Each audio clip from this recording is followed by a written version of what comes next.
ខ្ញុំប្រកាសណាខ្ញុំបាទសូមលើកយកសិភៅស្រីហេតោប្រទេសដែលជាស្នាប្រហោះរបស់ព្រះភិក្ខុវិរិយបណ្ឌិតោបញ្ខាត់មកអានប្រកេននឹងជូនព្រះដេចប្រគុណគ្រប់ព្រះអង្គសាទសប្បុរសប្រុសស្រីទាំងអស់បានស្ដាប់សិភៅនេះប្រែសម្រួលដោយព្រះដេចប្រគុណវិរិយបណ្ឌិតោបញ្ខាត់ចេញពីភាសាសំស្ក្រឹតមកជាភាសាខ្មែរយើងដើម្បីទុកជាឯកសារសម្រាប់កូនចៅប្រុសស្រីចំនួនក្រោយៗបានសិក្សារៀនសូត្រឥឡូវនេះខ្ញុំប្រកាសណាខ្ញុំបាទសូមលើកយកភគ្គទី1មកអានប្រកេននឹងជូនជាសម្ដាប់ដូចតទៅស្រីហេតោប្រទេសអារម្មណ៍ព្រះបទសេចក្តីប្រាថ្នារបស់សាទសប្បុរសប្រុសស្រីទាំងឡាយសូមបានសម្រេចផលដោយកិរិយាប្រសិទ្ធិនៃព្រះឥសូរដែលរស្មីភាគ1ក្នុង16ស្ថិតនៅឯដព្រះអ្នកលាតដូចជាលេខានៃពពុះទឹកទន្លេគង្គាហេតោប្រទេសនេះនរជនបានត្រងត្រាប់ស្ដាប់ហើយនិងប្រគល់ឲ្យនៅសេចក្តីជំនាញក្នុងភាសាសំស្ក្រឹតនៅសេចក្តីឆ្លៀវឆ្លាស់ក្នុងសម្ដីថ្វីមាត់និងនីតិវិជ្ជាទាំងឡាយដ៏វិចិត្រផ្សេងក្នុងទីទាំងពួងអ្នកប្រាជ្ញកាលបើស្វែងរកវិជ្ជានិងទ្រព្យក៏បីគិតថាដូចជាខ្លួនមិនចាស់មិនស្លាប់កាលបើស្វែងរកធម៌ក៏បីគិតថាខ្លួនត្រូវមរិតជោចាប់ក្របួចសក់បោកសម្លាប់ឥឡូវនេះហើយបណ្ដាទ្រព្យទាំងពួងវិជ្ជាលោកពោលថាជាទ្រព្យដ៏ឧត្តមព្រោះវិជ្ជាចោលលួចយកមិនបានផងកាត់ថ្លៃមិនបានផងមិនចេះរិចរិលទៅផងសពកាលវិជ្ជាយិតយងជនដែលនៅថោកទាបឲ្យចូលទៅចិត្តព្រះនរោបតីដែលគេនៅចិត្តបានដោយកម្រឬអ្នកមានបុណ្យដ៏ក្រៃលែងជាងព្រះនរោបតីទៅទៀតដោយស្ទឹងដែលនៅក្នុងទីទាបតែងប្រមូលយកទឹកចូលទៅកាន់សមុទ្រវិជ្ជានាំឲ្យមានវិន័យនាំឲ្យមានសេចក្តីថ្លៃថ្នូរសេចក្តីថ្លៃថ្នូរនាំឲ្យបានទ្រព្យសម្បត្តិនាំឲ្យបានធម៌ដឹកនាំឲ្យបានសេចក្តីសុខសាស្ត្រវិជ្ជានិងសាស្ត្រវិជ្ជាទាំងពីរនេះគួរប្រតិបត្តិសិក្សារៀនឲ្យចេះដឹងទាំងអស់វិជ្ជាទី1ខាងដើមសាស្ត្រវិជ្ជាកើតចម្រើនឡើងដើម្បីសើចលេងជាថ្លុកកំ pl ែងវិជ្ជាទី2ខាងចុងសាស្ត្រវិជ្ជាបុគ្គលគួរគោរពក្នុងកាលទាំងពួងរូបគំនូដែលគេគូទុកឯដភាជាអ្នកថ្មីមិនឃ្លាតคล้ายទៅជាប្រការដតីយ៉ាងណានីតិវិជ្ជាដែលគេបង្វឹកបង្ហាត់ដល់កូនក្មេងទាំងឡាយដោយថាជាគ្រឿងប្រៀបធៀបការជាប់នៅយ៉ាងនោះលោកពោលទុកក្នុងទីនេះគឺមិត្តភាពការគប់មិត្តសមុហភេទៈការបំបែកមិត្តវិក្រហៈសង្គ្រាមសន្តិភាពដែលដកស្រង់យកមកពីកម្ពីបញ្ចតន្ត្រៈនិងកម្ពីដតីទៀតនោះខ្ញុំពោលទុកក្នុងទីនេះដោយសេចក្តីតទៅក្នុងអតីតកាលមាននគរមួយឈ្មោះថាបាបល័យបុត្រស្ថិតនៅក្បែរស្ទឹងគង្គាព្រះបាទសុទសេនៈទ្រង់ប្រកបដោយស្វាមីគុណគ្រប់ប្រការស្ដេចគ្រប់គ្រងនគរនោះសម័យមួយទ្រង់បានធ្វើព្រះសម្ដាប់ស្លោកពីរបទដែលអ្នកប្រាជ្ញបានពោលទុកមានសេចក្តីដូចតទៅនេះសាស្ត្រវិជ្ជា ជាគ្រឿងកាត់បងនៅសេចក្តីសង្ស័យជាអនេកជាគ្រឿងបើកបង្ហាញនៅអាចកំបាំងនិងជាភ្នែកសម្រាប់មើលសពសារពើការទាំងឡាយអ្នកណាមិនមានសាស្ត្រវិជ្ជាអ្នកនោះຕົកដូចជាមនុស្សខ្វាក់ភាពជាយុវវ័យមួយភាពជាអ្នកមានទ្រព្យច្រើនមួយភាពជាអ្នកមានអធិបតេយ្យមួយ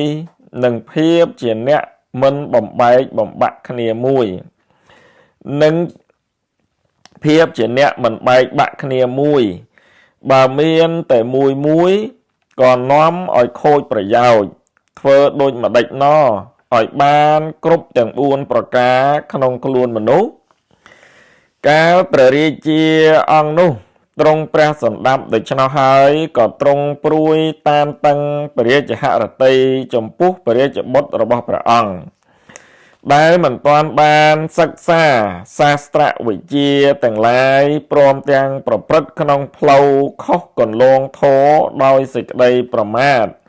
ទើបព្រះតម្រិះក្នុងព្រះរាជហឫទ័យដូច្នេះថាមានប្រយោជន៍អ្វីចំពោះកូនដែលកើតហើយល្ងងផងមិនប្រកបដោយធម៌ផងដោយភ្នែកឈឺមានប្រយោជន៍អ្វីបានគ្រាន់តែឈឺចាក់ដោតនាំឲ្យរំខានប៉ុណ្ណោះបណ្ដាកូន3ពួកគឺកូនមិនទាន់កើតមួយពួកកូនកើតហើយស្លាប់ទៅវិញមួយពួកនិងកូនល្ងងមួយពួកកូន2ពួកខាងដើមជាកូនគប់ប្រសើរពួកកូនទី3មិនប្រសើរឡើយព្រោះថាកូន2ពួកខាងដើមធ្វើទុកព្រួយតែម្ដងក៏អស់ហើយទៅឯពួកកូនទី3ធ្វើទុកមេដាបិតាឲ្យលំបាកគ្រប់ជំហានជើងអ្នកណាកើតហើយដឹកនាំត្រកូលឲ្យចម្រើនខ្ពង់ខ្ពស់ឡើងអ្នកនោះទៅឈ្មោះថាកើតមែនទែនឬពេញជាកើតត្រឹមត្រូវព្រោះក្នុងសង្សារវដ្តដែលប្រព្រឹត្តទៅនេះអ្នកណាមួយដែលស្លាប់ទៅហើយមិនត្រឡប់កើតវិញទៀតក្នុងពេលប្ររពនឹងរើសរកឈ្មោះនៃពួកអ្នកមានគុណចុះក្នុងបញ្ជីឬផែនថ្មឈ្មោះអ្នកណាឥតគុណមិនញ៉ាំងចិត្តគេឲ្យរំភើបព្រឺព្រួចទេគេមិនចរិកឈ្មោះអ្នកនោះឡើយបើដូច្នោះតើគួរនឹងហៅម្ដាយដែលបង្កើតកូននោះថាជាស្ត្រីអាឬជាស្ត្រីអ្វីណោអ្នកណាមិនតម្កល់ខ្លួនក្នុងការឲ្យទានក្នុងតបៈធម៌គឺសុចរិតក្នុងសេចក្តីអង់អាចក្លាហានក្នុងវិទ្យាសាស្ត្រនិងការស្វែងរកទ្រព្យអ្នកនោះលោកទុកថាជាឧច្ចារៈនៃមេដាកូនមានគុណគប់តែម្នាក់ជាកូនប្រសើរកូនល្ងងរាប់រយមិនប្រសើរទេដោយព្រះច័ន្ទតែមួយដួងអាចកំចាត់ងងឹតអន្តការបានកងតារាទាំងឡាយកំចាត់ងងឹតមិនបានទេតបៈគឺការបំពេញកុសលដែលបុគ្គលណាមួយធ្វើក្នុងទីស័ក្តិសិទ្ធិពុំនោះបំពេញទុក្ករកម្មដល់ក្រៃលែងឯណាមួយព្រោះប្រាថ្នាកូនកូននៃអ្នកនោះគួរជាកូនប្រដៅងាយសម្រិទ្ធសម្រេចប្រយោជន៍ប្រកបដោយធម៌និងមានប្រាជ្ញាបរិបូរណ៍កិរិយាបានទ្រព្យមួយភាពជាបុគ្គលមិនមានរោគជានិច្ចមួយភរិយាជាទីស្រឡាញ់មួយភរិយាពោលពាក្យពីរោះមួយកូនប្រដៅងាយមួយនិងមានវិជ្ជាធ្វើប្រយោជន៍ដល់សាធារណជនមួយបពិតព្រះរាជាធម៌6ប្រការនេះជាបរមសុខក្នុងជីវលោកនេះគួរនឹងរាប់អ្នកមានកូនច្រើនថាគប់ប្រសើរឬទេបើកូនទាំងឡាយនោះទុកដូចជានាលតទេក្នុងជង្រុ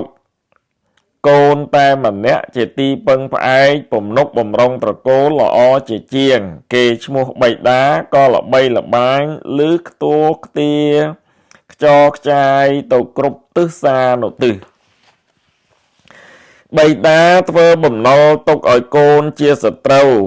មាតាប្រព្រឹត្តទុច្ចរិតខុសគន្លងប្រពៃណីជាសត្រូវភរិយាមានរូបល្អជាសត្រូវកូនល្ងង់ក៏ជាសត្រូវ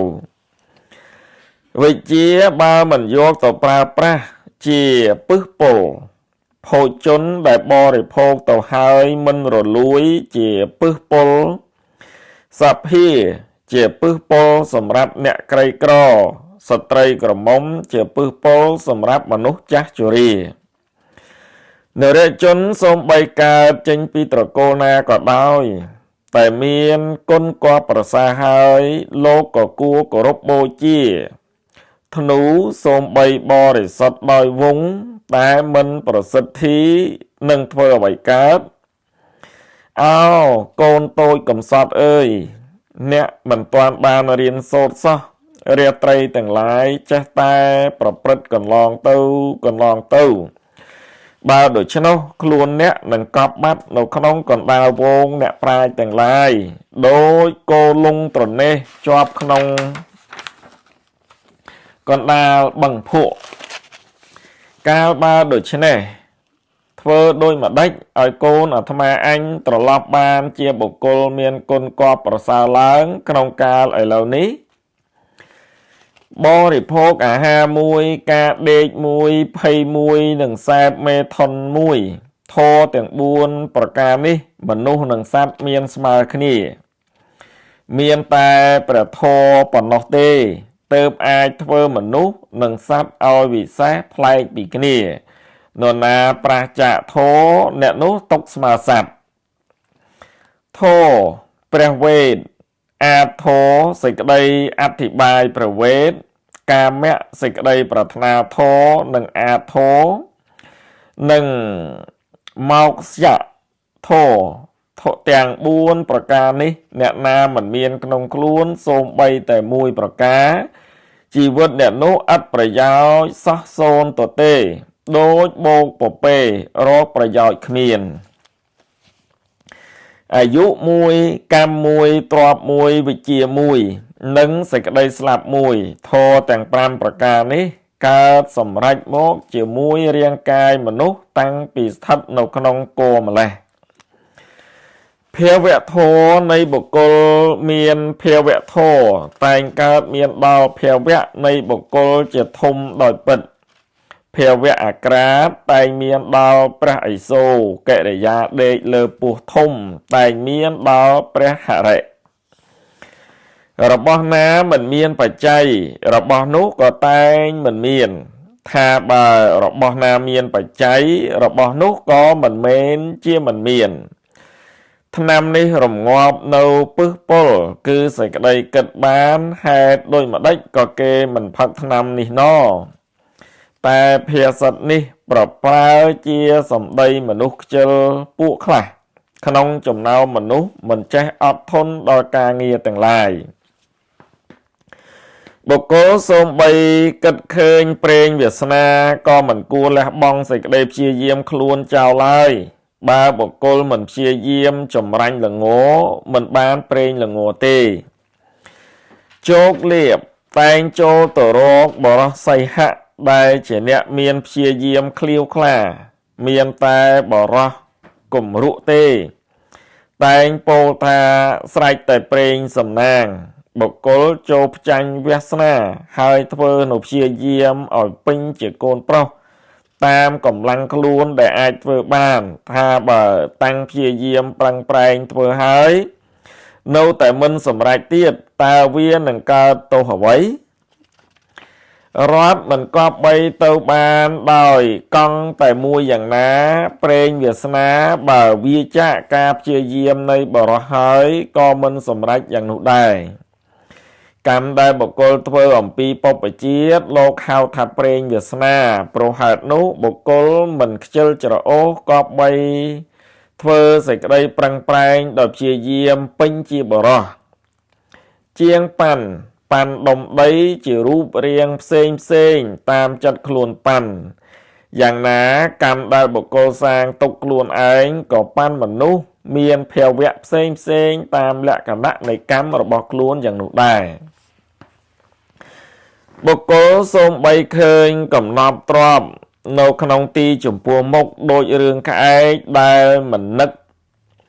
នាថានឹងកើតមានបានហើយចាំប្រេងវាសនា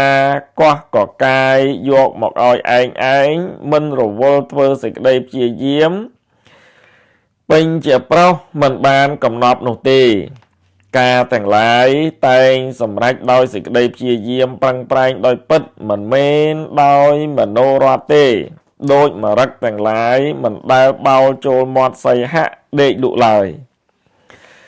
កូនក្មេងដែលមានមេដាបិតាបានហ្វឹកហ្វឺនហើយទៅជាកូនមានគុណគបប្រសើរបានមិនដែលមានកូនក្មេងណាបានទៅជាបណ្ឌិតដោយគ្រាន់តែជាយត់ចេញពីគួរមេដាទេកូនក្មេងដែលមេដាបិតាណាមិនបានឲ្យរៀនសូត្រមេដាបិតានោះត្រឡប់ជាសត្រូវបិតានោះត្រឡប់ជាបុគ្គលមានពីព្រោះកូនមិនបានរុងរឿងក្នុងទីប្រជុំជនដោយកុកកណ្ដាលវងហង្សក្មេងបរិបូរដោយរូបនិងវ័យក្មេងសម្ភពក្នុងត្រកូលដ៏វិសេសឥតចេះដឹងវិជ្ជាអ្វីមិនមានរាសីរុងរឿងទេដោយផ្កាចាឥតមានក្លិនក្រអូបមនុស្សល្ងងប្រដាប់កាយដោយគ្រឿងអំពរតែមានរាសីរុងរឿងក្នុងទីប្រជុំជនបើមនុស្សល្ងងនោះមិនទាន់ហាមាត់ចេញនិយាយដរាបណាក៏នៅតែមានរាសីរុងរឿងដរាបនោះកាលព្រះរាជាទ្រង់រំពឹងដូច្នោះទ្រង់ត្រាស់បង្គាប់ឲ្យប្រជុំអ្នកប្រាជ្ញទាំងឡាយទើបទ្រង់ត្រាស់ថាណែលោកបណ្ឌិតទាំងឡាយសូមលោកស្ដាប់ខ្ញុំបណ្ដាលោកបណ្ឌិតទាំងឡាយនេះមានលោកបណ្ឌិតណាខ្លះជាអ្នកប្រាជ្ញអាចបង្រៀននីតិសាស្ត្រដល់កូនខ្ញុំដែលល្ងងខ្លៅប្រព្រឹត្តខុសគន្លងធម៌ជានិច្ចឲ្យមានកំណើតថ្មីឲ្យត្រឡប់បានល្អឡើងក្នុងកាលឥឡូវនេះបានឬទេព្រោះថាកញ្ចក់នៅរួមជាមួយនឹងមាសអាចចោលស្រមោលคล้ายទៅជាកែវមរកតយ៉ាងណាមនុស្សល្ងងនៅរួមជាមួយនឹងលោកសប្បុរសក៏អាចត្រឡប់ទៅជាសប្បុរសឆ្លៀវឆ្លាតបានយ៉ាងនោះដែរកូនអើយមតិថោកទាបព្រោះសមាគមមួយអន្លើដោយបុគ្គលថោកទាបសមាគមមួយអន្លើដោយបុគ្គលស្មើគ្នាមតិក៏ស្មើគ្នាសមាគមមួយអន្លើដោយបុគ្គលប្រសើរមតិក៏រឹងរឹតតែប្រសើរឡើងសម័យនោះមហាបណ្ឌិតម្នាក់ឈ្មោះថាវិស្ណុមានមានការចេះដឹងសកលនីតិសាស្ត្រពិតប្រាកដដូចជាព្រះព្រឺហោះក្រាបទូលថាបបិទ្ធព្រះសមត្ថទេវីវង្ស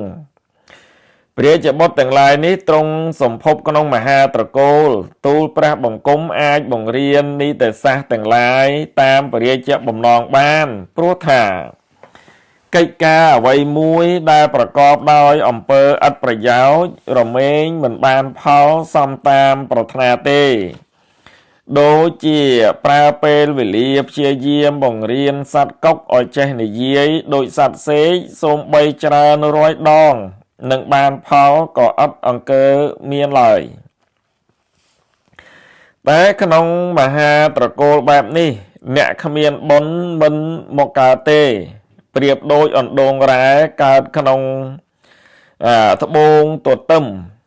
ធ្វើដោយម្ដេចនឹងកើតមានកញ្ចក់ហេតុនេះខ្ញុំព្រះអង្គសូមទទួលយកព្រះរាជទានអាសាបង្រៀនព្រះរាជកុមារទាំងឡាយនេះត្រឹមតែឆមាសប៉ុណ្ណោះឲ្យមានការចេះដឹងនីតិសាស្ត្រស្ទាត់ជំនាញព្រះរាជាទើបទ្រង់ត្រាស់តបដោយសុភាពថាបង្កូវឡើងទៅទុំនៅលើក្បាលសាធុជនទាំងឡាយព្រោះនៅលាយឡំជាមួយកម្រងផ្កា ដុំផ្កាដែលអ្នកធំលើកដំកើងហើយក៏คล้ายទៅជាភាពទេវតាពូកែស័ក្តិសិទ្ធិរបស់ទ្រព្យដែលនៅលើកំពូលភ្នំខាងឧទយាទិត្យតែងបានទទួលពន្លឺស្វាងរុងរឿងព្រោះនៅចិត្តព្រះអាទិត្យយ៉ាងណាជនហើយនៃជាតិវណ្ណៈថោកទាបតែងបានទទួលការចេះដឹងជាពន្លឺព្រោះនៅចិត្តលោកអ្នកសប្បុរសយ៉ាងនោះដែរអ្នកមានគុណគប្បតែងដឹងល្អនិងអាក្រក់អ្នកមានគុណគប្បនោះបើទៅសែបគប់មនុស្សអាក្រក់ក៏ត្រឡប់ទៅជាអាក្រក់វិញដោយស្ទឹងមានទឹកបើហើយដោយរសជាតិល្អលុះហូរចូលដល់សមុទ្រហើយក៏คล้ายទៅជាមានរសប្រៃផឹកមិនបានព្រោះហេតុនេះព្រោះហេតុនោះខ្ញុំសូមប្រគល់អំណាចដល់លោកជាអ្នកបង្រៀននីតិសាស្ត្រដល់កូនខ្ញុំទ្រង់ត្រាស់ហើយទើបប្រគល់ព្រះរាជាឱរសដល់បណ្ឌិតវិស្ណុមន្តដោយសេចក្តីគោរពក្រៃលែង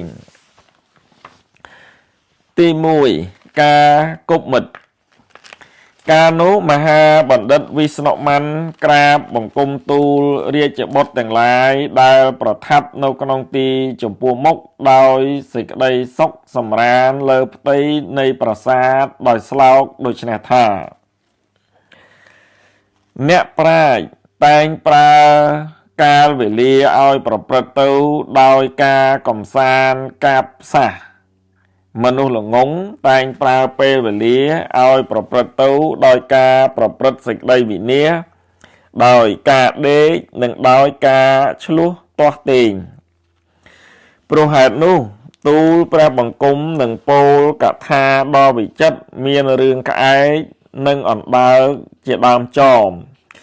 ទុកជាព្រះសណ្ដាប់ដើម្បីកំសាន្តព្រះហឫទ័យនៃទ្រង់ទាំងឡាយព្រះរាជបុត្រទាំងឡាយត្រាស់តបថាបបិទ្ធលោកអារិយៈលោកអាចារ្យសូមលោកមេត្តារាយរឿងនោះឲ្យទានស្ដាប់បណ្ឌិតវិស្ណុមន្តពោលពាក្យដាស់តឿនថាបើដូច្នោះសូមទ្រង់តាំងប្រតិស្ដាប់ចុះការគប់មិត្តនេះនឹងផ្ដើមពោលឥឡូវនេះដូចមានស្លោកទុកជាខាងដើមថាអ្នកប្រាជ្ញមានចិត្តល្អសូមបីខ្សត់ទ្រព្យហើយឥតកម្លាំងក៏អាចជួយកែខៃឲ្យសម្រេចប្រយោជន៍បានដោយរុះរាន់ដោយរឿងក្អែកអណ្ដើកនិងកណ្ដុរព្រះរាជបុត្រទាំងឡាយត្រាស់សួរថារឿងនោះតើដូចម្ដេចបណ្ឌិតវិស្ណុមន្តក្រាបបង្គំទូលថារឿងក្អែកអណ្ដើកនិងកណ្ដុរនៅលើត្រើយស្ទឹងកោទាវរីមានជ្រៃមួយដើមធំត្រសុំសាខាបែកមេឃត្រឈឹងត្រឈៃពួកវងបាក់សីផ្សេងលុះដល់វេលាទុនទាព្រះសូរិយាល្ងាចថ្ងៃហើយតែងបបួលគ្នាហើរមកពីទិសសានុទិសជ្រាវជ្រៃចូលមកជ្រកអាស្រ័យឯកដដើមជ្រៃនោះសម័យមួយវេលាព្រឹកព្រៀងស្មាងឡើងចិត្តអស់ខែនៃរាត្រីកាលហើយព្រះច័ន្ទជាទីគោរពជានាយុនៃកងកោមុទជាតិលិចបាត់វងរស្មីកំពូលភ្នំអស់ស្ដង់គត់មានក្អែកមួយឈ្មោះថាលក្ខុបតនកៈភ្ញាក់ឡើងពីពុនប្រលឹមក្រឡេកមើលទៅឃើញព្រានម្នាក់មកដល់ប្រៀបដូចជាឃើញព្រះយមរាជទី2លោកឃើញហើយក៏រំពឹងគិតថាថ្ងៃនេះឃើញឧបទ្រពចង្រៃកើតឡើងតាំងពីប្រលឹមតែម្ដងហើយអាត្មាអញមិនគប្បីដឹងបានថាឧបទ្រពចង្រៃនេះនឹងកើតប្រកបឡើងបែបណារំពឹងគិតហើយរន្ធត់តក់ស្លុតក្នុងចិត្តឥតឧបមាក៏ហើរឆ្លាទៅតាមមើលស្នាមព្រះនោះចោលទៅព្រោះថាមនុស្សល្ងងតែងជួបប្រទះប៉ះទង្គិចហេតុដែលនាំឲ្យកើតសេចក្តីសោក1000ដងឬហេតុដែលនាំឲ្យកើតភ័យ100ដងក្នុងមួយថ្ងៃ តែអ្នកប្រាជ្ញជួបប្រទះប៉ះទង្គិចហេតុដូច្នេះឥតអង្គើមានឡើយនរជននៅក្នុងលោកនេះគួរធ្វើមនសិការៈក្នុងចិត្តដូច្នេះរាល់ថ្ងៃកុំខានការក្រោកឡើងពីព្រលឹមនរជនគប្បីដាស់សតិរលឹករាល់ថ្ងៃថាមហាភ័យទាំងឡាយចិត្តមកដល់ហើយបណ្ដាមហាភ័យទាំងឡាយនោះការឈឺចាប់សេចក្តីស្លាប់និងសេចក្តីទុក្ខសោករោគភ័យឬអន្តរាយអ្វីមួយមុខជាធ្លាក់មកដល់អាត្មាអញក្នុងថ្ងៃនេះការនោះព្រានបាសីនោះក្មេគ្មៀតព្រោះក្របស្រូវហើយត្រដាងលុបលុះចាត់ចែងរួចសពគ្រប់ហើយក៏ពួនសំងំអាត្មាក្នុងទី1ក្នុងការនោះឯងស្ដេចព្រាបចិត្តក្រៀបហើរចមកពីចម្ងាយព្រមមួយអន្លើដោយព្រាបជាបរិវាររេរាលើអាកាសវេហាឃើញក្របស្រូវរត់រាយខ្ចាត់ខ្ចាយដូច្នោះក៏ពោលរំលឹកព្រាបជាបរិវារដែលលមោបចង់ចោះទៅស៊ីក្របស្រូវនោះថាហេតុអ្វីក៏មានក្របស្រូវនៅក្នុងទីដងព្រៃជ្រៅនីរជនលន់លងលន់លោឆ្ងាយពីទីឋានមនុស្សដូច្នេះណោដំណើរនេះគួរពិចារណាមើលសិនយើងឃើញរបស់នេះនឹងຕົកជាលៀបចម្រើនក៏ឥតអង្គើមានព្រោះការលមោបស៊ីក្របស្រូវនេះនឹងត្រឡប់ឲ្យវិនាសអន្តរាយក្តៅក្រហាយស្ដាយក្រោយដល់យើងគ្រប់គ្នាក៏សឹងថាបានព្រោះថាលោភចង់បានកងមាសអ្នកដំណើរម្នាក់ធ្លាក់ផុងជាប់ក្នុងបឹងភក់ជ្រៅឡើងមិនរួចត្រូវខ្លាចចាស់សង្គ្រប់ចាប់ហែកស៊ីស្លាប់ទៅព្រាបជាបរិវារសួរឡើងថារឿងនោះតើដូចម្ដេចស្ដេចព្រាបចិត្តក្រៀបនិយាយរឿងប្រាប់ថាកថាមួយរឿងអ្នកដំណើរនឹងខ្លាចចាស់អានេះឆ្លងពីវគ្គមួយសិនណាបងប្អូនដល់កន្លែងមេព្រាបមេវងនៃព្រាបហ្នឹងគេនិយាយរឿងមួយឧទាហរណ៍ប្រាប់ទៅដល់បរិវារសិនបាទ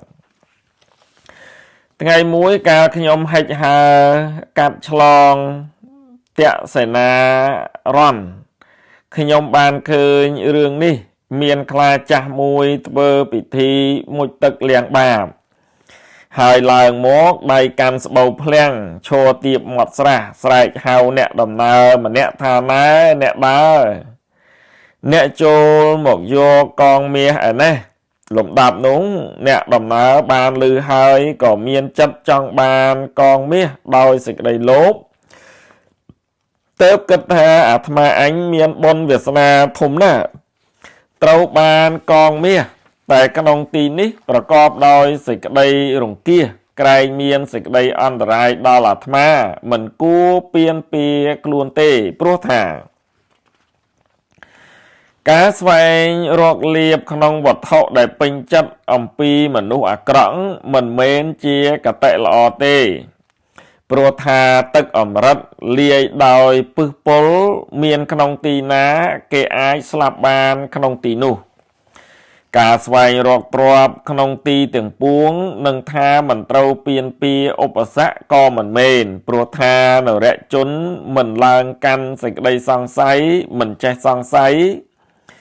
មើលមិនឃើញសេចក្តីចម្រើនទេថាបើឡើងកាន់សេចក្តីសង្ស័យម្ដងហើយម្ដងទៀតចិត្តនៅសាញសាំញ៉ាំចេះតែសង្ស័យស្ទាក់ស្ទើរកាលបើឃើញសេចក្តីចម្រើនហើយក៏ឈ្មោះថាមិនឃើញដែរបើដូច្នោះអាត្មាអញគួរសួរដេញដោលឲ្យអស់ជើងសិនអ្នកដំណើរនោះប្រកាសសួរទៅថានៅឯណា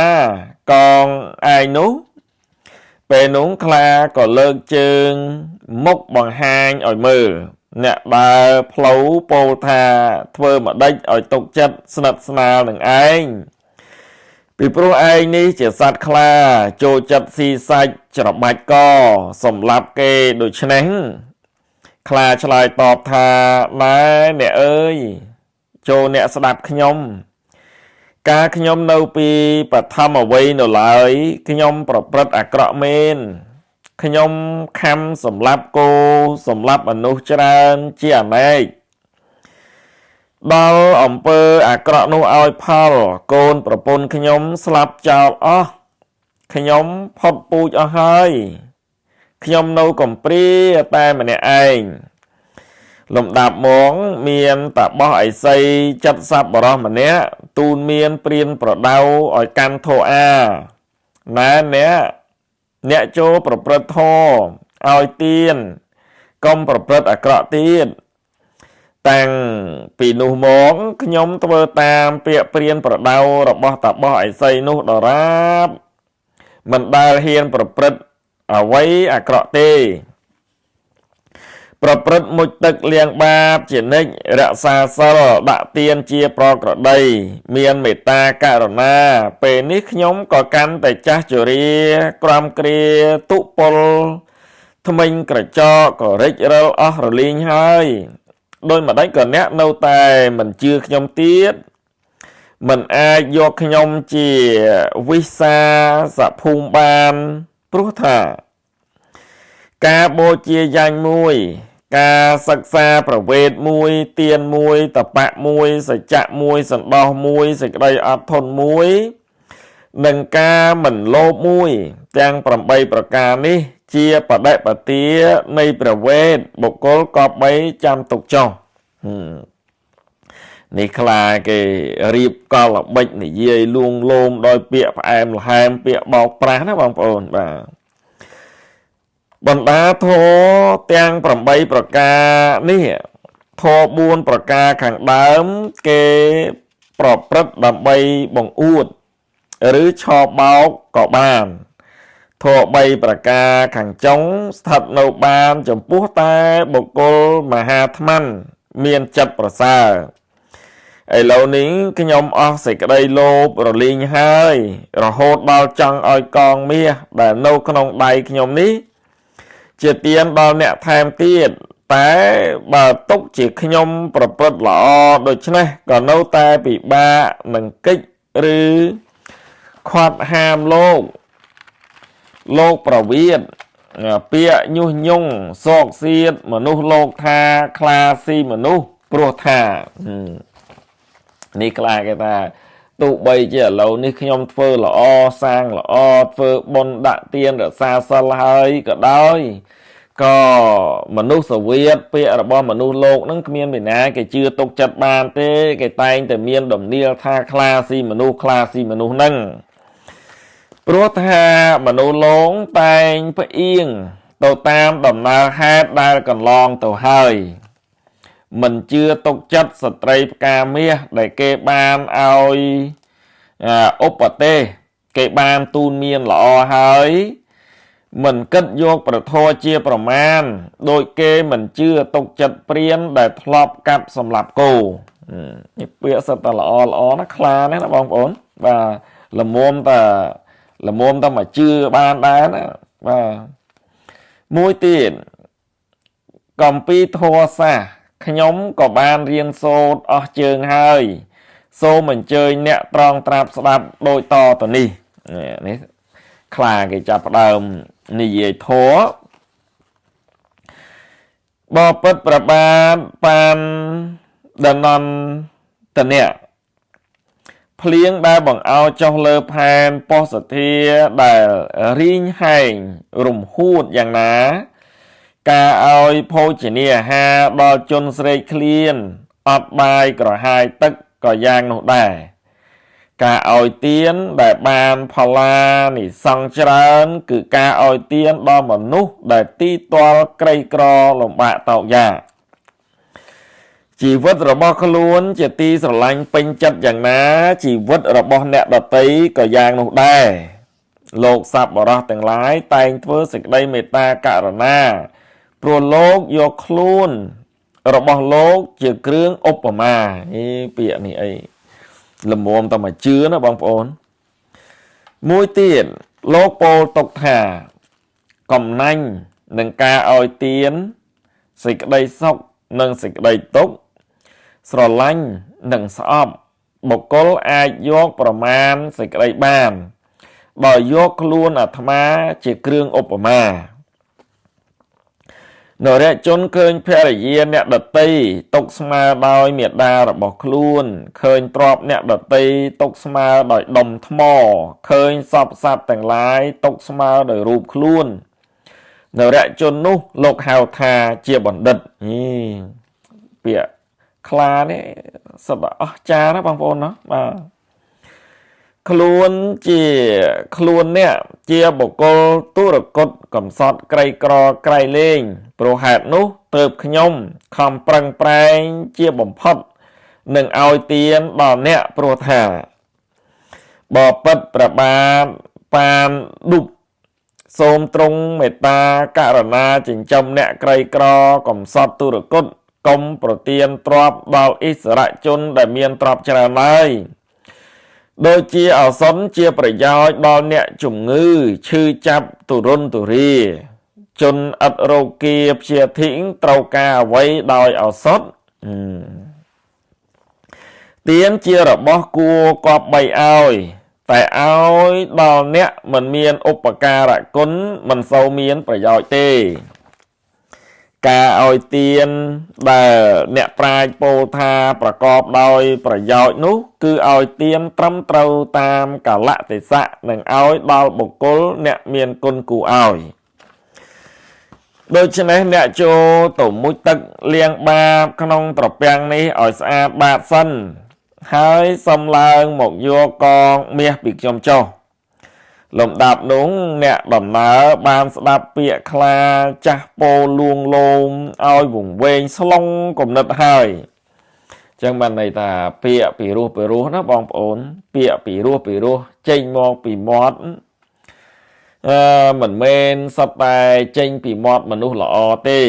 បាទពាក្យត្រឹមត្រូវពាក្យល្អពាក្យពីរោះបាទក៏អាចចេញមកពីមាត់មនុស្សខូចដែរក៏ស្លុងដើរចុះទៅមុជទឹកលាងបាបក្នុងត្រពាំងនោះដោយចិត្តលោភលន់ពុនប្រមាណក៏ផុងប្រានលុងត្រណេះជាប់ក្នុងបឹងជ្រៅនឹងកិច្ចវេះរត់លូនទៅពួនក្នុងទីណាក៏ពំបានរីឯខ្លាចាស់កាលបើឃើញអ្នកដំណើរផុងលុងត្រណេះស៊ុបជាប់ក្នុងភក់រើខ្លួនមិនរួចសំអំណងហើយទើបខ្លែងធ្វើជាស្រែកជួយភ័យថាហាយីអ្នកផុងលុងក្នុងពួកហើយតើមិនអីទេចាំខ្ញុំចុះទៅជួយស្រង់អ្នកកំភៃថាហើយក៏ដើរចុះសន្សឹមបន្តិចស្ទាបស្ទង់មើលធ្វើជាខ្លាចផុងខ្លួនឯងចូលទៅចាប់អ្នកដំណើរនោះឯអ្នកដំណើរកាលបើខ្លាចូលទៅសង្គ្រប់ជាប់ក្នុងដៃហើយក៏នឹកអាណិតខ្លួនទៅពោលបន្ទោសខ្លួនឯងថា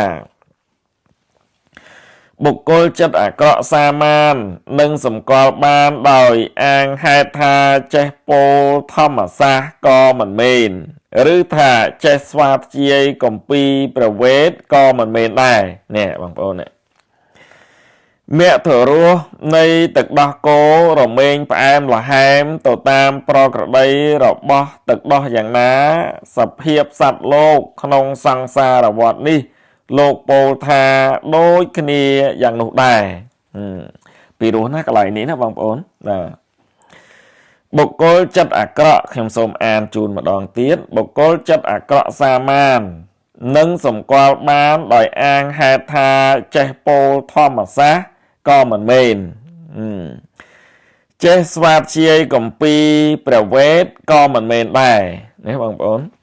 ចឹងបានន័យថាអ្នកចេះពោលពាក្យពីរោះអ្នកចេះពោលធម៌អាអ្នកចេះពោលពាក្យត្រឹមត្រូវអ្នកចេះពោលពាក្យ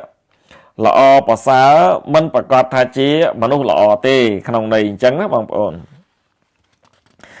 ការធ្វើអ្វីទាំងពួងនៃបុគ្គលអ្នកមានឥន្ទ្រីនិងចិត្តមិនលុះក្នុងអំណាចខ្លួនក៏ មិនជាផលដូចជាការលៀងជំរះដំរីពុំនោះការចេះដឹងបើប្រះចាកការធ្វើឲ្យប្រយោជន៍ឲ្យជាប្រយោជន៍ហើយក៏ធ្ងន់ខួរក្បាលឥតអំពើដូចជាការបំពាក់គ្រឿងអលង្ការបំពន់ឲ្យភរិយាចង្រៃបានតែធ្ងន់ខ្លួនឥតប្រយោជន៍អាត្មាអញធ្វើសេចក្តីស្និទ្ធស្នាលទុកចិត្តមនុស្សអាក្រក់សាមានចូលចិត្តសម្លាប់គេដោយហេតុឯណាហេតុនោះអាត្មាអញឈ្មោះថាមិនធ្វើសេចក្តីចម្រើនទេព្រោះថាបុគ្គលមិនគួរកប់បីធ្វើសេចក្តីស្និទ្ធស្នាលទុកចិត្តទឹកទន្លេបុគ្គលមានសាស្ត្រាវុធក្នុងដៃសត្វមានក្រចកមុតសត្វមានស្នែងនិងស្ត្រីក្នុងរាជត្រកូលទាំងឡាយសភាពលក្ខណៈនៃបុគ្គលទាំងអស់ក្នុងโลกនេះគេមើលឃើញច្បាស់ប្រកបតែគុណធម៌ទាំងឡាយនៃបុគ្គលគេមើលមិនឃើញងាយទេសភាពនៃបុគ្គលនីមួយៗកំចាត់បងនៅគុណធម៌ទាំងពួងហើយចូលទៅទុំនៅលើក្បាលបានមែនពិតប្រច័ណ្ឌទ្រទ្រង់នៅសហសរង្សីត្រាច់ចរុងរឿងឯដរអ្នកភាលីប្រទេសកំចាត់បងនៅងងឹតអន្តការអាប់សូនសុងកណ្ដាលដួងតារាប្រងព្រាតសូមបីមានរិទ្ធដល់ម្លោះដល់គ្រោះជោគគ្រោះជាក៏ត្រូវរាហូចាប់លេបាននរណាណអាចកិច្ចវេះកិច្ចឲ្យរួចពីលិខិតដែលព្រះជាម្ចាស់ត្រាទុកឯដល់ថ្ងាស់បានរីអ្នកដំណើរនោះកាលកំពុងត្រេះរិះពិចារណាដូច្នោះត្រូវខ្លាចាស់ខំជញ្ជែងហែកស៊ីស្លាប់វិនាសអន្តរធានឯដកាលនោះហោងហេតុនេះបានជាខ្ញុំស្ដេចព្រាបពោលជាស្លោកមានអាថាព្រោះលោភចង់បានកងមាសដូច្នេះជាដើមព្រោះហេតុនោះការងារផងទាំងពួងដែលមិនបានពិចារណាឲ្យជុំវិញខ្លួនសពគ្រប់មិនគួរកប់បីធ្វើឡើយព្រោះថាអាហារដែលរលួយល្អកូនមានបញ្ញាឆ្លៀវឆ្លាតភរិយាស្ដាប់បង្គាប់អវាទព្រះនរោបតីមានប្រជារាស្ត្រស្វាមីភក្តិគិតគូរឲ្យល្អិតល្អហើយទៅបនិយាយពិចារណាឲ្យជុំវិញខ្លួនហើយទៅបធ្វើទាំងអស់នេះលោកពោលថាសូម្បីស្ថិតនៅអស់កាលយូរអង្វែងក៏ដោយក៏មិនឃ្លាតកាយទៅជាអ្វីឡើយកាលនោះមានព្រាបជាបរិវារមួយបានឮស្ដេចព្រាបពោលថាដូច្នោះហើយក៏តោះចិត្តនិយាយដោយអាការៈត្រនងយងខ្នងថាដោយមកដេចក៏លោកមានប្រសាសន៍ដូច្នេះបើមានការអន្តរាយមកដល់ចិត្តបុគ្គលក៏បីកាន់តាមពាក្យចាស់ព្រឹទ្ធាចារ្យតែបើការពិចារណាឲ្យសពគ្រប់យ៉ាងនោះហើយសូមបីស្វែងរកអាហារពោជនក៏មិនត្រូវស្វែងរកដែរបុគ្គលដែលស្វែងរកបាយទឹកនំចំណីលើផែនដីនៅលើផែនពោធិធាននេះសុទ្ធសឹងប៉ះទង្គិចដោយសេចក្តីរង្គៀសភយន្តរាយទាំងឡាយនិងប្រព្រឹត្តស្វែងរកក្នុងកាលណាធ្វើម្ដេចណគេនឹងអាចចិញ្ចឹមជីវិតឲ្យប្រព្រឹត្តទៅបាននេះប្រៀបជាបរិវារមួយគេចង់និយាយមានន័យថាបើឡៃតែរារែកខ្លាចមុខខ្លាចក្រោយអញ្ចឹងធ្វើម៉េចនឹងរកចំណីឆៃបានក្នុងន័យអញ្ចឹងណាបងប្អូនឡៃតែគិតវែងឆ្ងាយពេកបន្តទៀតថាបុគ្គលមានអិច្ឆាឈ្នានេះបុគ្គលពោលពាក្យនិន្ទារិះគន់បុគ្គលមិនសណ្ដោសបុគ្គលក្រោតច្រើនបុគ្គលមានសេចក្តីរង្គៀសជានិច្ចនិងបុគ្គលពឹងផ្អែកស៊ីតែដោយសារបុគ្គលដតីបុគ្គលទាំង6បែបនេះត្រូវទទួលចំណែកនៃសេចក្តីទុក្ខប្រៀបជាបរិវារទាំងឡាយលុះបានស្ដាប់ពាក្យប្រៀបនិយាយនោះហើយក៏បបួលគ្នាហើរត្រសងទៅចុះក្នុងស្រែនោះព្រោះថា បុគ្គលជាពហុសូតចេះដឹងនៅសាស្ត្រាវិជ្ជាទាំងឡាយច្រើនមហិមាអាចកាត់នៅសេចក្តីសន្តិសង្ស័យគ្រប់ប្រការបានកាលបើសេចក្តីលោភចង់បានមកបំបាំងគំនិតឲ្យងងឹតសូន្យសងហើយក៏តែងទទួលសេចក្តីទុក្ខលំបាកតោកយ៉ាសេចក្តីក្រោធមានដើមកំណើតមកពីលោភកាមរាគៈកើតមកពីលោភៈមោហៈនិងសេចក្តីវិនាសក៏កើតមកពីលោភៈដែរព្រោះហេតុនោះលោភៈជាប្រភពនៃសេចក្តីអាក្រក់គ្រប់ប្រការដោយពិតប្រើសមាសមិនដែលកើតមានទេដោយពិតប្រាសមាសមិនដែលកើតមានទេបើទុកជាដូច្នេះព្រះរាមក៏ទ្រង់នៅតែជាប់ប្រតិចង់បានប្រាសមាសរីសេចក្តីអន្តរាយក្នុងកាលវិបត្តិមកដល់សូម្បីប្រាជ្ញានៃបរោះជាតិក៏ត្រឡប់ជាងងឹតងងល់គិតមិនយល់បានដែរលំដាប់នោះព្រាបទាំងឡាយត្រូវលុបជាប់ក្រញ៉ង់ទាំងអស់គ្នាពួកព្រាបទាំងឡាយដែលជឿស្ដាប់ពាក្យព្រាបជាអ្នកនិយាយនោះក៏ជេរប្រតិចផ្ដាសារអ៊ូរទាំដោយប្រការផ្សេងព្រោះថាបុគ្គលមិនគប្បីចេញមុខជាមេគណៈធ្វើការងារណាដែលសម្រេចប្រយោជន៍ទៅហើយត្រូវបានផលស្មើគ្នាទេព្រោះថាបើការងារនោះអន្តរាយវិញអ្នកចេញមុខនោះត្រូវស្លាប់ក្នុងទីនោះមុនគេកាលដែលព្រាបទាំងឡាយកំពុងរអ៊ូរទាំពោលទោសព្រាបអ្នកនិយាយនោះស្ដេចព្រាបប្រកាសឲ្យដឹងច្បាស់ថាទោសនេះមិនមែនទោសព្រាបជាអ្នកនាំនោះទេព្រោះថាសូម្បីមិត្តជាអ្នកធ្វើប្រយោជន៍ឲ្យពិតក៏អាចคล้ายទៅជាដើមហេតុនាំបណ្ដាលឲ្យកើតអន្តរាយធ្លាក់មកបានដោយស្មងមេគោអាចទៅជាស្នឹងចងកូនគោអ្នកណាមួយអាចជួយអ្នកមានគ្រោះឲ្យរួចពីក្តីអន្តរាយដែលមកដល់អ្នកនោះលោកទុកថាជាផៅពងឯបណ្ឌិតតែមាត់បានតែពោលបន្ទោសទម្លាក់ខុសទៅគេអួតតែខ្លួនជួយស្រោចស្រង់ឲ្យរួចពីក្តីផិតភ័យនឹងទុកថាជាផៅពងប្រមាណឡើយក្នុងគ្រាក្រការថយកម្លាំងទឹកចិត្តជាលក្ខណៈបរោះគំរក់ក្នុងរឿងនេះត្រូវសម្ដែងសេចក្តីមើងម៉ាត់អង្អាច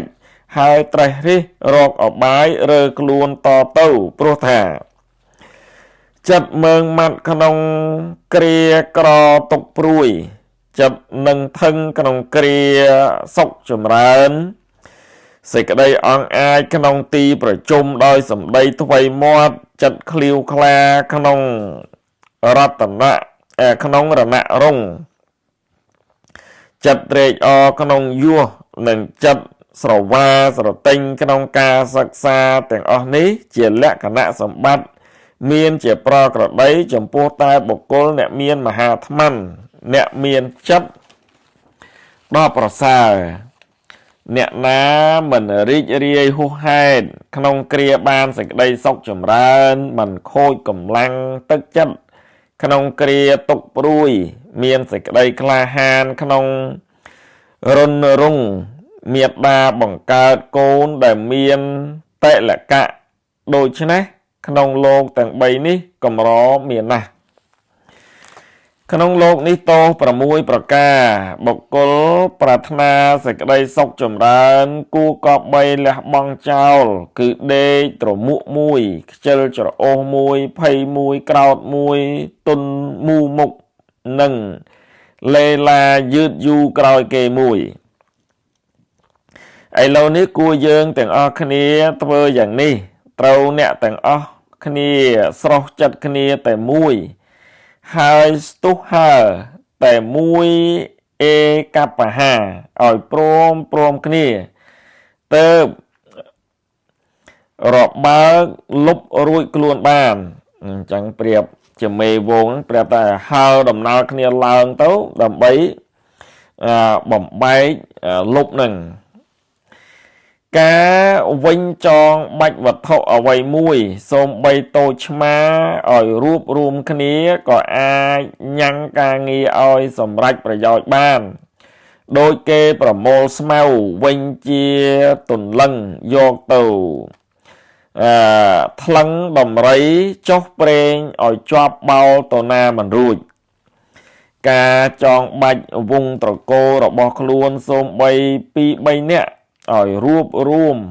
មូលត្រកូលគ្នាក៏ជាការកប់ប្រសើរល្អណាស់ដោយគ្រាប់ស្រូវដែលបកសម្បកចេញហើយយកទៅសាបព្រោះមិនដោះលូតលាស់ឡើយឡើងបានទេលុះព្រាបទាំងឡាយបានស្ដាប់ពាក្យណែនាំស្ដេចព្រាបឈ្មោះចិត្តតែក្រីបហើយព្រមព្រៀងបបួលគ្នាស្ទុះហើយជាឯកបហាស្ទុះហើយជាឯកបហាហ្នឹងបានន័យថាហើដំណើរគ្នាតែម្ដងបងប្អូនរបើកលុបបានរួចពីក្តីវិនាសអន្តរាយនោះទៅហោរីឯព្រានបក្សីលបពួនលបចាំមើលឃើញវងបក្សីស្រុះគ្នាទៅផ្ទះស្លាបហើរបើកលុបរួចទៅបានដូច្នោះក៏នឹកស្ដាយណាស់រត់ទៅតាមបណ្ដាគិតបណ្ដាថាវងបក្សីនេះស្រុះចិត្តចងគ្នាជាបាច់ស្ទុះហើរបើកលុបរត់រួចទៅអស់រលីងតែបើវាចុះដីដរាបណាវានឹងនៅក្នុងកណ្ដាប់ដៃអាត្មាអញដរាបនោះមិនខានឡើយបក្សីទាំងឡាយខំប្រឹងហើរទៅឆ្ងាយសន្សឹមសន្លឹមក្រឡេកមើលមកក្រោមមកក្រោយឃើញព្រានអស់សង្ឃឹមត្រឡប់វិលវិញហើយក៏សួរទៅកាន់ស្ដេចព្រាបចិត្តតែក្រៀបថាបបិទ្ធលោកជាស្ដេចបក្សីឥឡូវនេះតើនឹងធ្វើដូចម្ដេចតទៅទៀតស្ដេចព្រាបចិត្តតែក្រៀបក៏ឆ្លើយតបថាបាទឥឡូវសូមស្លេះត្រឹមប៉ុណ្ណឹងសិនចុះបងប្អូនណាព្រោះជិត1ម៉ោងហើយចាំបងប្អូនរងចាំស្ដាប់ភ័ក្របន្តទៀតសូមអរគុណសូមជម្រាបលាសូមស្លេះត្រឹមប៉ុណ្ណេះសិន